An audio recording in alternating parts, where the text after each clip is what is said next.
Welcome to the Cam Hill Show. I'm Dr. Cam Hill, the host. The Cam Hill Show with guest contributor, CEO, Middleton Media and Technology, Preston Middleton.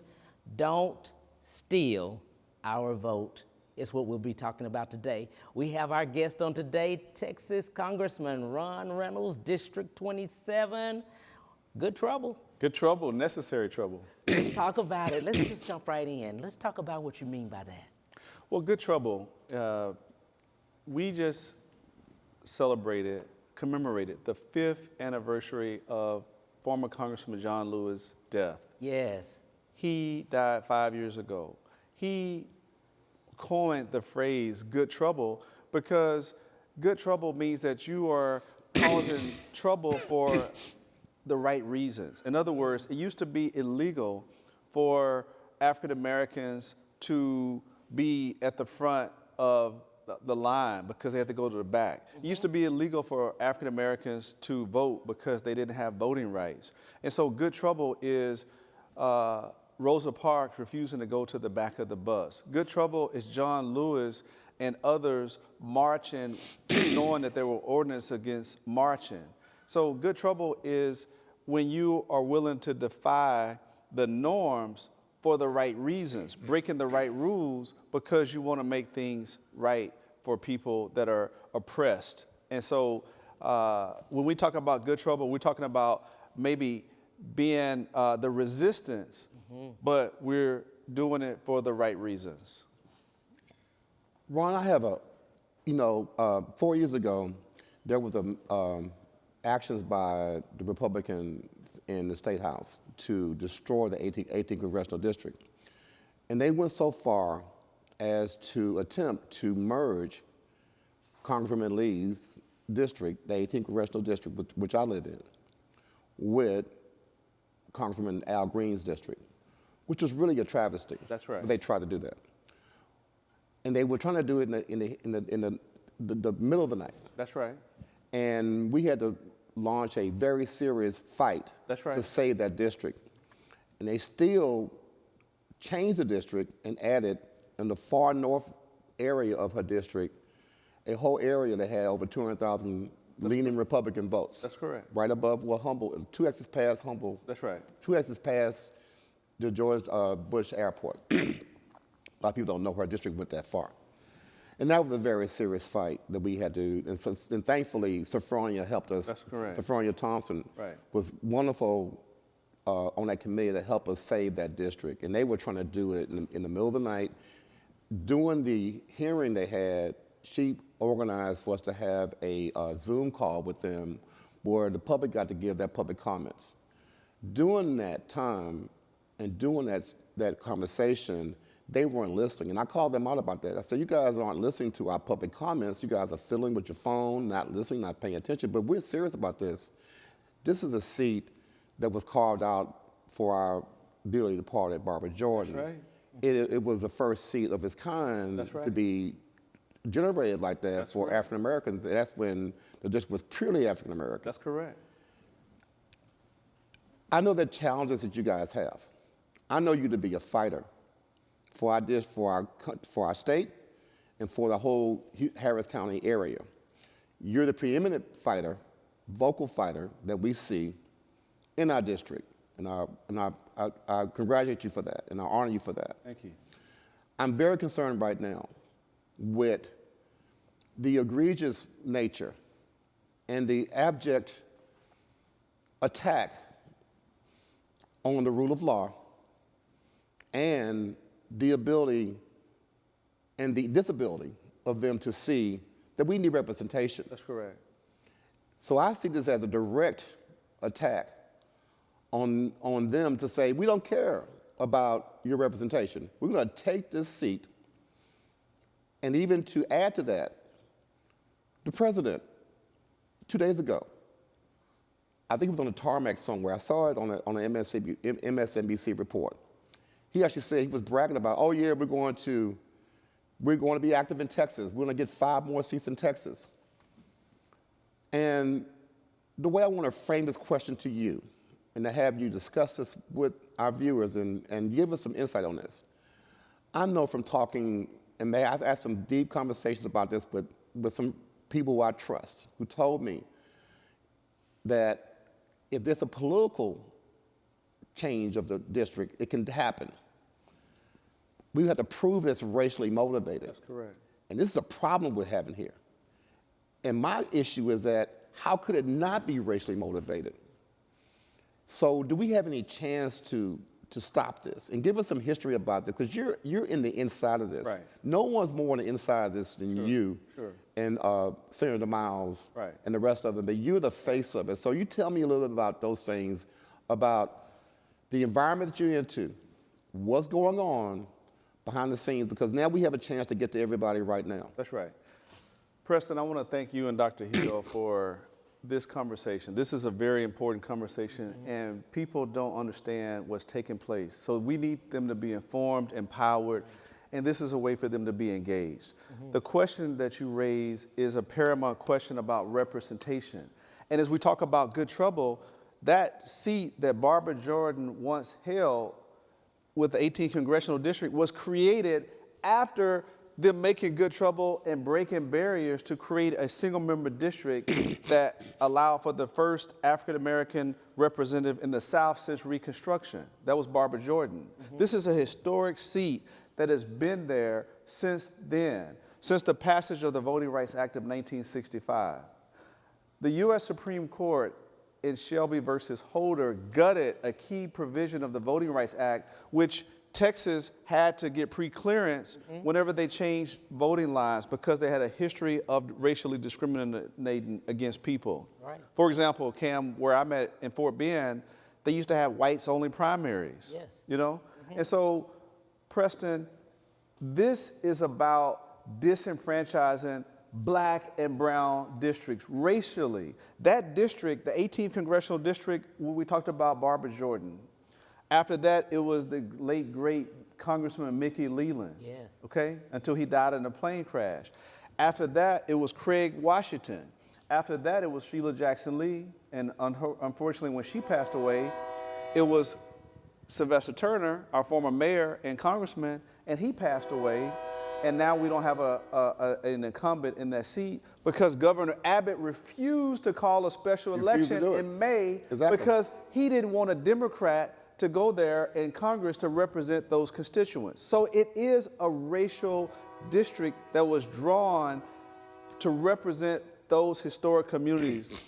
Then we saw, as you talked about, the last round of redistricting. Now, for the viewers who don't know, redistricting normally only happens every decade after the census. Every 10 years, right? Right. That's when redistricting happens, because basically you get the census, you got all these people that have moved, you know where they are, and you're supposed to redistrict so that every district is aligned with representation in terms of an equal amount. Some districts are fast growing, and therefore they get additional representation. Others, people move, and so they may lose representation, but basically everybody has the same amount in terms of people in their districts, give or take a few. This is unprecedented to have mid-decade redistricting. This is a power grab by President Trump to hold on to a very thin margin that the House of Representatives has to keep a majority. Without that, the Democrats are likely to elect the first African-American speaker, and your fraternity brother, Hakeem Jeffries, who's the minority leader right now. President Trump is now trying to rig the system. He said on that tarmac he wanted 5 seats out of Texas. 5. And they sent a letter from the Justice Department to Governor Abbott and Attorney General Paxton saying, these are 4 seats that we've identified that were racially drawn in violation of the Constitution. He named the 9th Congressional District, Al Green, the 18th Congressional District, the 29th Congressional District with Congresswoman Sylvia Garcia, 74% Hispanic district, and one of the district, the 33rd District in Dallas-Fort Worth, represented by Mark Vesey, another African-American.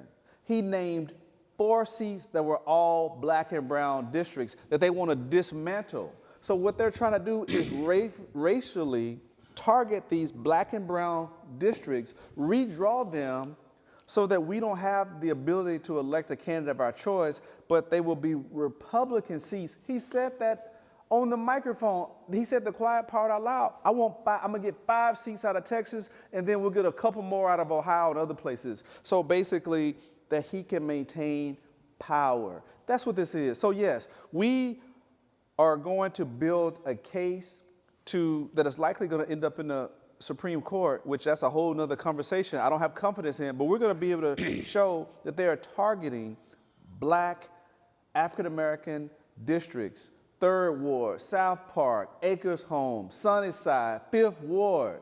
Those are the communities that they're going to be targeting, including Denver Harbor and other Hispanic areas. They're going to try to, what they call, crack and pack those districts and make them into jigsaw puzzles so that they can stretch them out, cut them, and do everything they can to be able to ultimately elect Republicans who are not in tune with those districts and those communities so that Trump can keep passing this bad legislation. That's what this is all about. And can I, for the sake of our viewers, I had counsel the other night with a former federal judge. Okay. I won't name the person. But it was told to me that maybe you could explain to our viewers about preclearance Yes. and Shelby versus Holder. And it was told to me, we no longer have that. We don't have it anymore. And the reason why, well, it's been chopped down. That's right. We don't have a Department of Justice to go to anymore. No, we don't. The justices now are definitely partisan. That's all right. And getting a letter and share with our viewers how extraordinary it is for the Department of Justice Right. to send a letter like that to Right. Texas, and they're supposed to be impartial. That is not the way it's supposed to be. It is not normal. I want the viewers to know that this is unprecedented. We Right. are seeing that Politicized. Trump has weaponized the Department of Justice under Pam Bundy to do his bidding.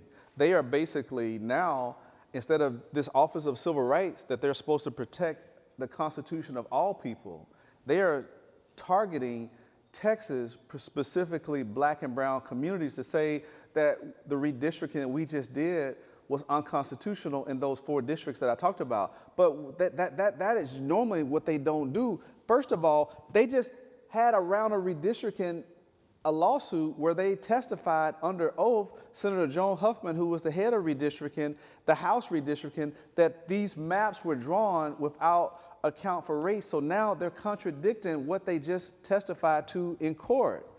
So the Texas, we know that Trump is a prolific liar. He's a liar. He lies, he bends the rules, he cheats, he steals, he's a convicted felon. He will do anything and everything to hold on to power. And now he's weaponized the Department of Justice to get Governor Abbott and Lieutenant Governor Paxton, his Attorney General, to do now target these Black and brown seats. That's why Governor Abbott added that to the call of the special session that starts on Monday, July 21st at noon. What they're going to try to do, Preston and Dr. Hill, is redraw these seats so that they don't look like they look now. The communities of color will be able to elect a Congresswoman, Sheila Jackson Lee, an Al Green, a Sylvester Turner. They will not have that, because if you draw a district that is overwhelmingly Republican constituents, it's hard for them to then, if you live in South Park or Acres Home or Sunnyside, you say, hey, I want someone that shares my values, that believes in voting rights, equal rights, LGBTQ rights, things like that. They won't be able to elect that person because the way that district is drawn, they will be diluted in a district that is overwhelmingly Republican. That is the danger of what we're doing now, so that our communities won't have a voice. We won't have a champion anymore that's advocating for what we need. And we know that when it came to emergency preparedness, Congresswoman Sheila Jackson Lee and Sylvester Turner, they would put COVID distributions, food distributions. They would be able to advocate. Just to let everybody know, State Representative Reynolds was out there. I was out there every single week. He was out there. He was present, omnipresent with us when we had no vaccine. Right. We had cloth mask on. Right. Not the fancy ones we got later on. Ron Reynolds was out there with us, passing out food with Congressman Lee and Sylvester and the Turner. point I I just want everybody to know the point I that just want he to showed make up. is that when you have those, she brought those resources. We won't have a person that cares about those communities. This big, beautiful, false bill, it just decimated that and that wouldn't have passed if there was a representation from the 18th Right. congressional district, because it passed by one vote. But One more vote. importantly, this is taking away resources from the poor and giving them tax breaks to the wealthy. We won't have a champion standing up for us anymore. That is the danger. That is why people should be engaged and understand, because we're going to lose representation that has been fighting for our communities. Congressman Ron, I wanted to ask you this, and we've been friends for a long time, but I think the people don't even understand the word gerrymandering. Yes. They don't understand. You're right. that We're that's throwing it around. Yes. We're throwing it Right, around. right. People are throwing it around. The papers are throwing Correct. it around, not understanding it's manipulation. That's right. That's all it is. That's a good word for it. It's manipulation. Manipulation. Right. They're You're manipulating Yes. the voting blocks to be able to choose the outcome that you want. So if I want to say, well, I want River Oaks, I want to have Tanglewood, I want Kingwood, I want the Woodlands, because these are white areas, I can get the desired results, then I draw a district that cuts out. That's called you're manipulating so that Right. you can get a desired result. That is what gerrymandering is. It is the way that you draw the lines, or we call it the maps, so that you can determine the outcome before the election based on the way you draw it.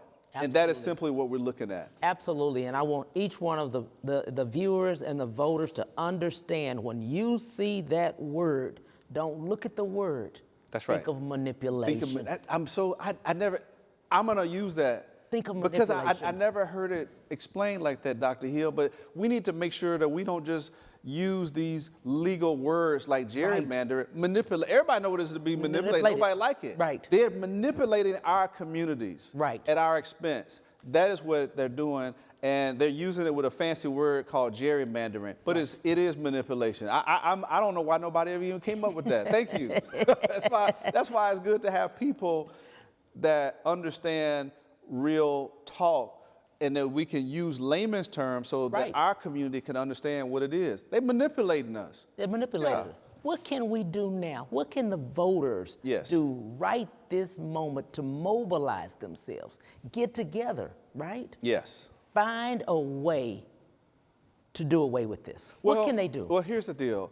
Unfortunately, the wheels are set in motion, so Governor Abbott is the only person that can call a special session and add items to it. He's added redistricting, right? And so we can't stop that, but we can stop it if two things happen. One, if the legislators are willing to make good trouble and do a quorum break, right? Yeah. That is an extreme measure that I'm hoping that my colleagues will have the fortitude and the good trouble to do. If we do that, you need a quorum present to pass any bill or any legislation. A quorum must be present.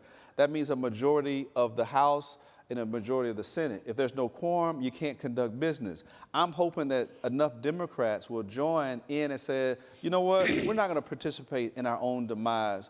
We will boycott. We will leave. Go like we did wherever we go, so that when Governor Abbott tries to bring this bill, it can't pass. That's one way. The second way, the only other second way it can happen, is if the bill comes to the floor and is voted down.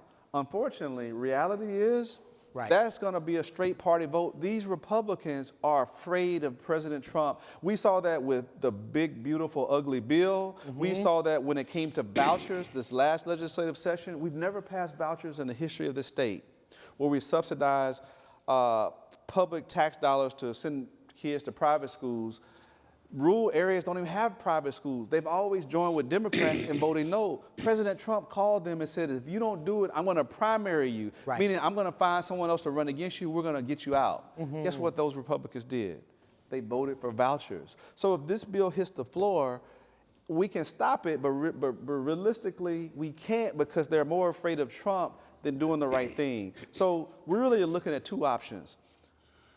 Democrats break quorum, or people make enough trouble where the members of the legislature say we're going to vote against it, that is unlikely. I'm not going to fool the viewers to say, yeah, that's a realistic option. But what I encourage people to do is to be engaged, to vote their values. And when it comes to this next election, in terms of the midterms, right, we have the ability to get rid of Governor Abbott because you can't redistrict the state. He's statewide. So you can vote for him in Houston, in El Paso, in Dallas, and Austin. It's statewide. Gerrymander or manipulation is that you jigsaw. So we can get rid of Governor Abbott. We can get rid of the lieutenant governor. We have an important U.S. Senate race coming up. And all kind of other statewide for attorney general and everything else. So we need to make sure that people remember the manipulation that they're trying to do to our communities in the midterms. People need to be registered. They need to vote like their lives depend on it. Far too often we get comfortable and don't vote unless it's a presidential.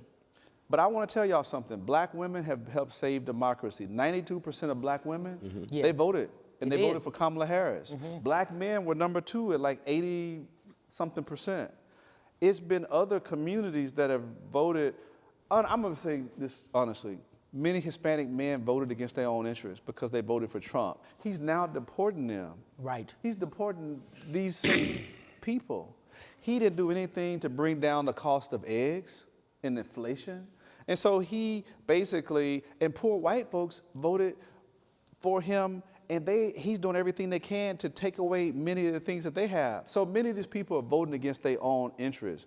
And I'm hoping that people are going to wake up in the midterms and vote in record numbers so that we can put a Democrat majority in the House of Representatives, elect Speaker Jeffries, and that way we can have a checks and balances. He won't control the House and the Senate, right? Because he already has the Supreme Court. They're doing all of his bidding for him. So Dr. Hill, my call of action is that people will stay woke. They use that as a bad term, but no, they need to be woke. They need to be woke on this attacks on diversity, equity, and inclusion. He's attacked black and brown like I've never seen before. They're rolling back so many things that our forefathers fought for. He's advocating against women's reproductive rights, on abortion, climate, you name it. Everything that we gain, Medicare, Medicaid, Social Security is under attack.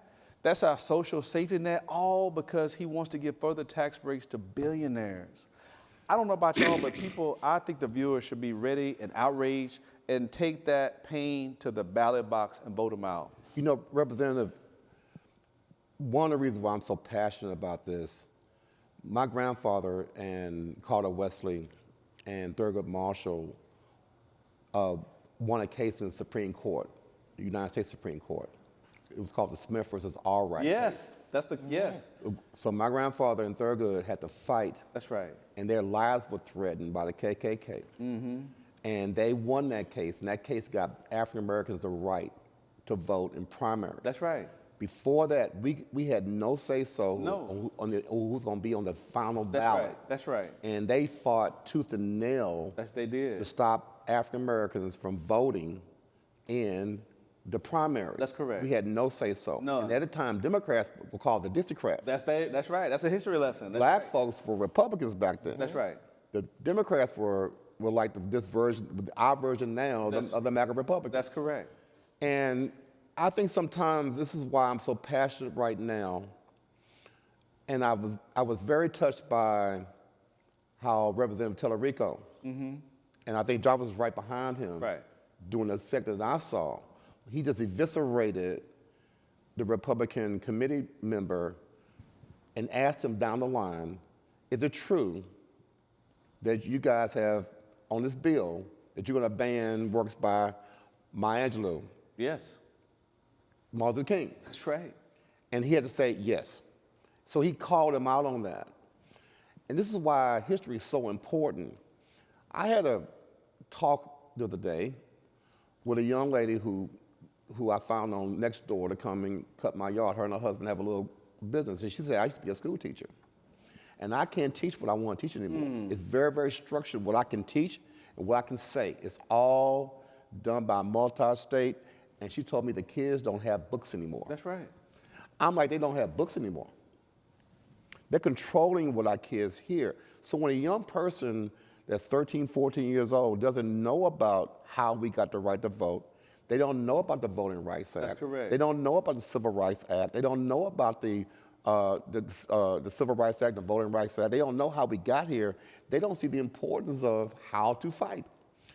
This is a real problem right now, and I guess my question centers around the fact that, and this is kind of dangerous waters, but I've been really struck by the lack of engagement by some of our political leaders. That's correct. Who are not using the platforms the way they should. And I said this in an open post I made a little while ago, and it basically went like this. I know you read it. I know you saw you heard what I said. TV viewership is down 60%. In households where it's less than $40,000 a year income going to the house, I think 45,000 a year income, single mom, 2 kids, she doesn't have money for cable. All of her information is coming from TikTok, Instagram, and Facebook. And that's why social media is so important. It is critically important. And the weekend averages for CNN last week per show was 83,000 people per viewership. That used to be over 1 million. Wow. Fox is still getting 1.6 million viewers. MSNBC's right at 800,000, whatever. They lost a huge share of their audience. People disenfranchised, they walked away from it, and we got to get our people in Texas back engaged. That's correct. It doesn't matter if Bernie Sanders with his white hair, looking like grandpa, great-grandpa, if he can motivate people with AOC to get out there on that tour they did, age is no excuse. That's correct. We have great leadership. We have great leadership in Sofronia and Alma and Boris. We have great historical, generational leadership. But we've got to use these seats to become activated to make sure we get information out to the voters. They're no longer absorbing information the same way. So you being prolific at this, I want to ask you, because I think we have a messaging problem here with the Democratic Party. We do. I think to me, it's gotten to be a little bit too much of us processizing to the same 300 people. That's correct. The bright and shiny people. That's correct. What I would like to see, and I'd like to get your opinion on this, I want to talk to the women at the store with the SNAP benefits and the food stamps, trying to get food for the kids, with all the kids walking behind her, the young lady working at McDonald's in the daytime, working at Walmart at night. I want those people, because that's what I saw Congresswoman Lee do. Yeah. She was all over the neighborhood. She was in those neighborhoods. That's right. So I think we get a cultural change. Right. This is not business as usual. It's not. The whole game is getting ready to go away from us. And I don't think the alarm bell isn't omnipresent the way it should be amongst the voters. So tell me a little bit about that. I agree. I could pretty succinctly tell you that you're right. We have a messaging problem in Democrats. Last election, we catered to the elite, and we left behind going in the hood, talking to Bay and Junebug, going to people in the hair shops and weed shop and the barber shops. We didn't go reach them, right? We tried to appeal, well, hey, Trump is bad, he's a felon, but we didn't reach them, and guess what? They didn't vote.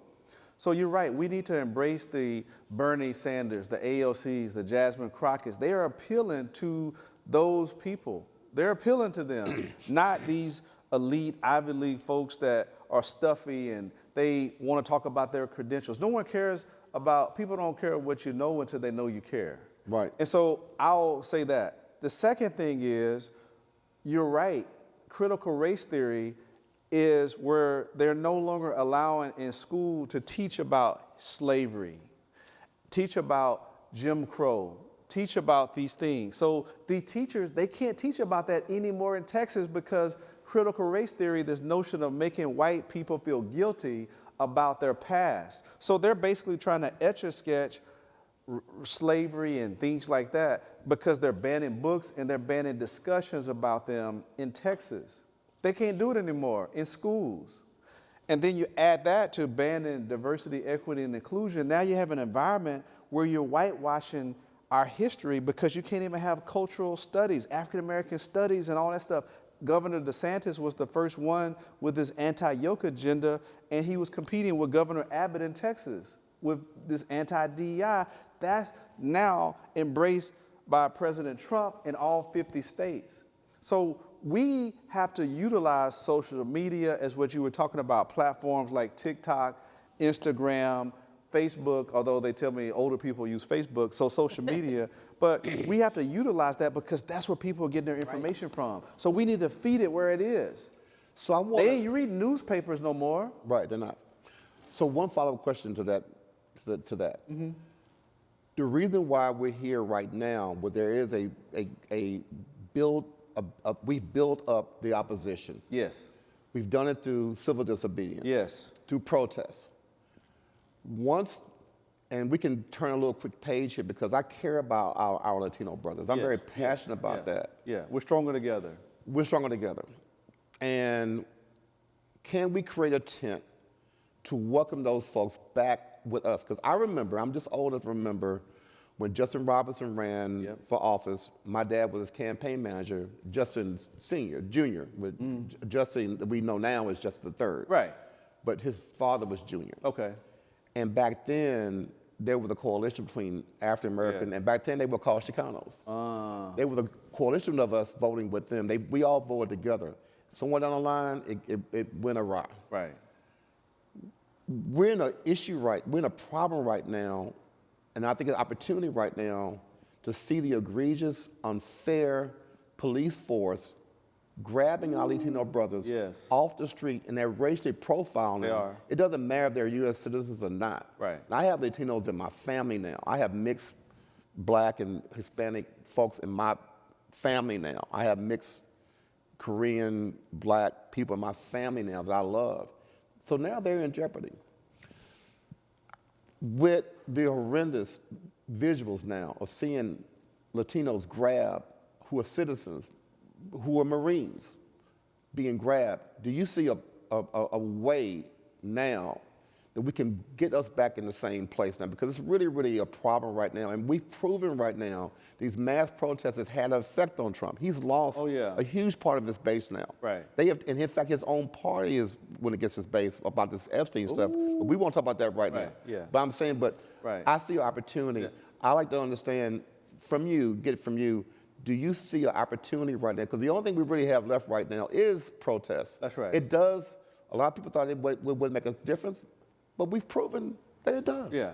So I like the frame that you put in there about the coalition that was built with the Chicanos. Now we have to re-emerge the Black-Brown coalition, right? Because we have mutual interests. And we just like they're being targeted on these immigration and ICE raids, right. We're being targeted with this anti-DEI. And we're next. And we're next. And so we need to put aside whatever kind of differences we have and join together for a common purpose of fighting against Trump.